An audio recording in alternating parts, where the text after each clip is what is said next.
መምህር እግዚአብሔር አምላክ አገልግሎቶን ያስፋልን ነው ምለው።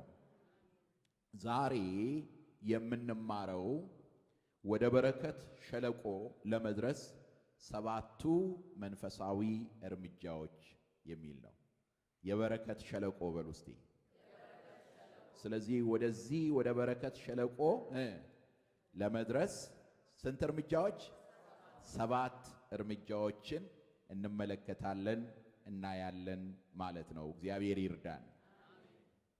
ለምንድን ነው ይሄንን ትምህርት የምንማረው? ምክንያቱም ብዙዎቻችን ብዙ ጥያቄ አለብን። እንዳልተደረገልን የምንሆነው ለምንድን ነው? እንዳልተደረገልኝ የምሆነው ለምንድን ነው?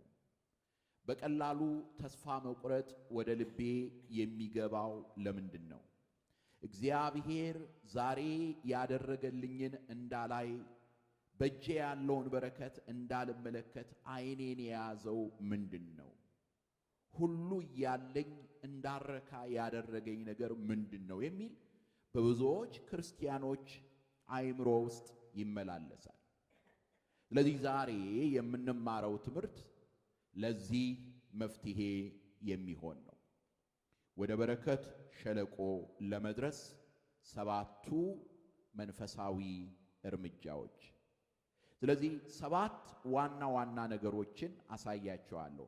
ለዚህ መሰረት የሆነን ጥቅስ በሁለተኛ ዜና መዋዕል ምዕራፍ 20 ላይ የሚገኝ ታዋቂ የሆነ ታሪክ ነው። ይሄ ታሪክ የኢዮሳፍጥ ንጉሱ ኢዮሳፍጥ ያጋጠመው በእርሱ ዘመን የተከናወነ ታሪክ ነው። ስለዚህ ያንን ነው የምንመለከተው የምናየው። በዚያ ውስጥ የእግዚአብሔር ፈቃዱ በእርሱ ደስ በምንሰኝበት በምስጋና የተመላ የበረከት ሸለቆ ውስጥ መመላለስ እንደሆነ እንመለከታለን እናያለን። እግዚአብሔር እኔና እናንተ በምሬት ሕይወት ውስጥ እንድንኖር አይደለም የሚፈልገው። እግዚአብሔር አምላክ እኔና እናንተ በቁዘማ ሕይወት ውስጥ እንድንኖር አይደለም የሚፈልገው። የሚፈልገው ምንድነው? በፈቃዱ ውስጥ ሆነን በእርሱ ደስ እንድንሰኝ በምስጋና እንድንሞላ ነው የእግዚአብሔር ፈቃዱ። ስለዚህ ምንድነው እግዚአብሔር ወደዚያ እንድንደርስ ወደዚያ የእግዚአብሔር ፈቃድ ባለበት ስፍራ ላይ በእርሱ ደስ ወደምንሰኝበት ስፍራ ለመድረስ ምንድነው ማድረግ ያለብን? ወደዛ መድረስ የምንችለው ኮሽታ የሌለበት ሕይወት ስንመራ ነው? ወደዛ ሕይወት መድረስ የምንችለው አልጋ ላልጋ የሆነ ሕይወት ሲኖረን ነው? ወይስ ምንድናቸው እርምጃዎቹ የሚለውን እንመለከታለን። የመጀመሪያውን ያዙልኝ። በዓለም ሳለን ፈተና ግድ መሆኑን ማወቅ ነው። የመጀመሪያው እርምጃ ይሄ ነው። በዓለም ሳለን ፈተና መኖሩን ማወቅ የመጀመሪያው እርምጃ ነው። ራሱ ወልደ እግዚአብሔር ኢየሱስ ክርስቶስ ሲናገር ምንድነው ያለው? በዓለም ሳላችሁ መከራ አለባችሁ፣ ነገር ግን አይዟችሁ እኔ ዓለምን አሸንፌዋለሁ ይለናል። እኔ ዓለምን አሸንፌዋለሁ። ለምንድነው ይሄ ፕሪንሲፕል ይሄ መመሪያ ለምንድነው የሚያስፈልገን ካላችሁ፣ ምክንያቱም ከመደነቅና ከመደናገጥ ስለሚያድነን ነው። በዓለም ሳለን ፈተና ግድ መሆኑን ካወቅን ከመደነቅ እንድናለን፣ ከመደናቀጥ እንድናለን። እግዚአብሔር ረስቶኛል፣ እግዚአብሔር ትቶኛል፣ እግዚአብሔር አያየኝም ከማለት እንድናለን። ለዚህ ነው ሐዋርያው ቅዱስ ጴጥሮስ ያለው ይሄንን ነው። ልዩ ልዩ ፈተና በሚደርስባችሁ ጊዜ አትደነቁ ይለናል። አትደነቁ ይለናል።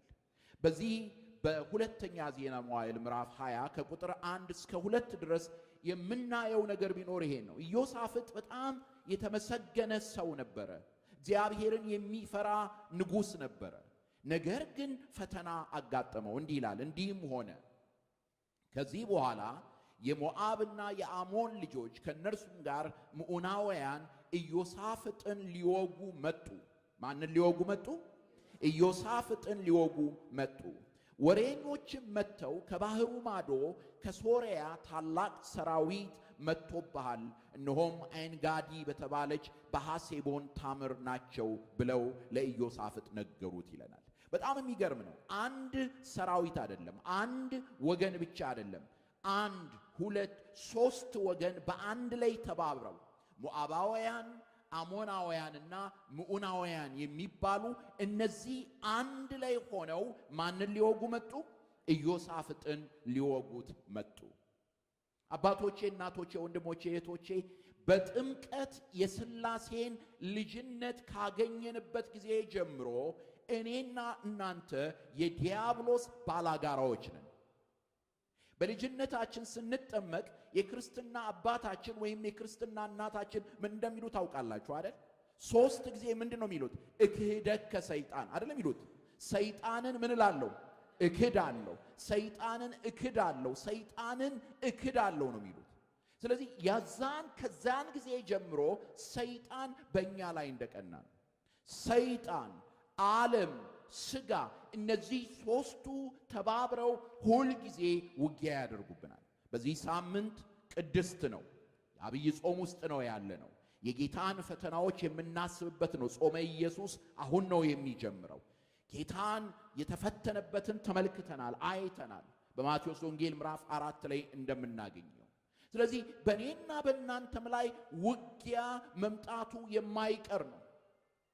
ቅዱስ ዮሐንስ አፈወርቅ ሲናገር ያህል ጸጋ እንደሰጣችሁ ምን ያህል ክብር እንዳላችሁ ስለሚያውቅ ነው ሰይጣን በእናንተ ላይ ውጊያውን የሚከፍተው። የሱ ብንሆን ኖሮ እኮ ውጊያ አይኖርብን።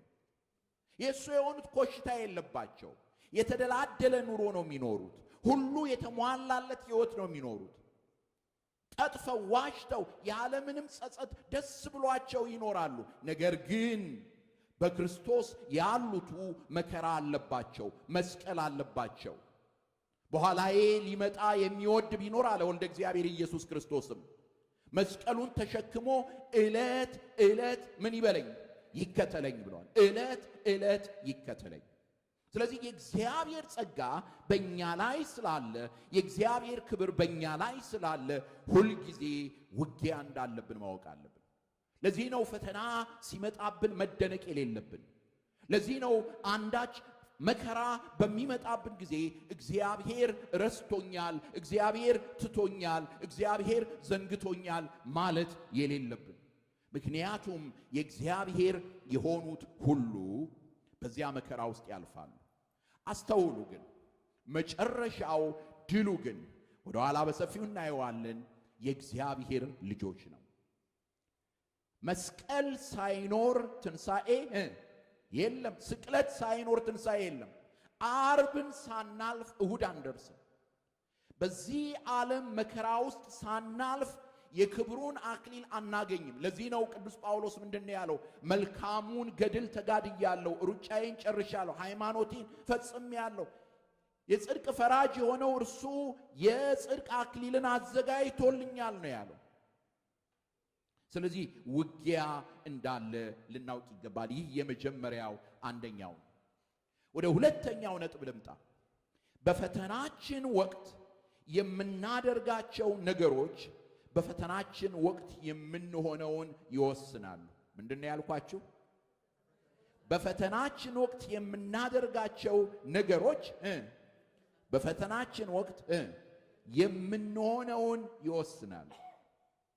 ብዙ ጊዜ ብዙዎቻችን የሚመስለን ፈተናችን እኛን የሚቀይረን ነው የሚመስለን። አይደለም። ፈተናችን አይደለም እኛን የሚቀይረን። ፈተናችን አይደለም እኛን የሚለውጠን።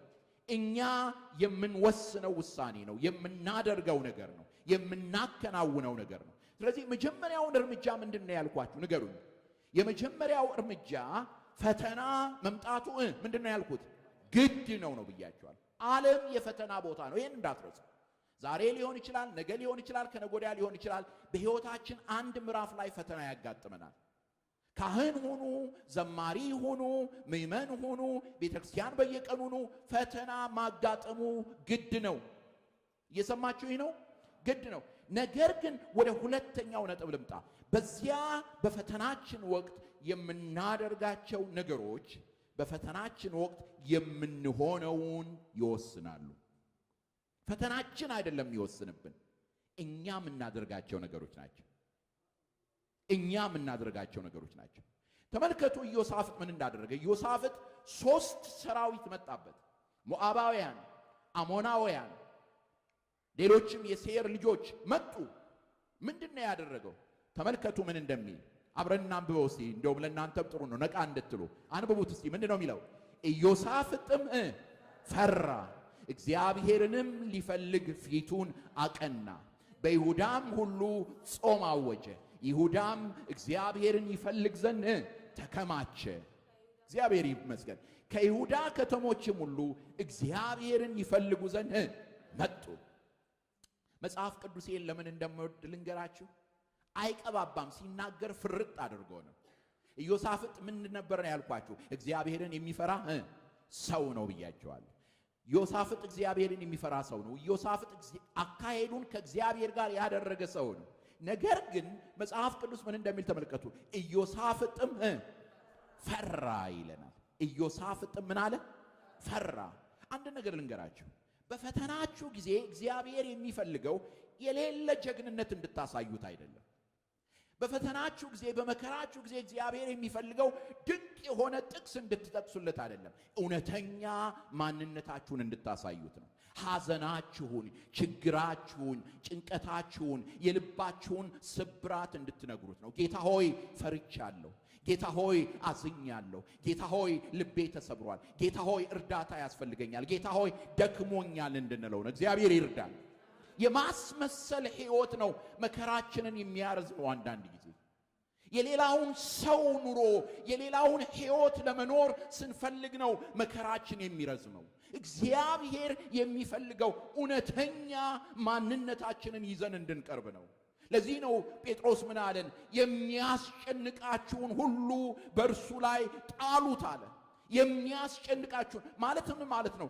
የሚያስጨንቃችሁን ሁሉ ወደ እርሱ ይዛችሁት ኑ፣ ወደ እርሱ አቅርቡት። በማስመሰል አይደለም። የሃይማኖት ጃርገን፣ የሃይማኖት ቃላት የተሞላ የሚያስመስል ፈገግታ ይዘን አይደለም። እያነባን፣ እያለቀስን፣ እየተንበረከክን እንድንመጣ ነው። ኢዮሳፍጥም ምን አለ? ፈራ። አላስመሰለም። ምክንያቱም የመጣበት ትልቅ ጠላት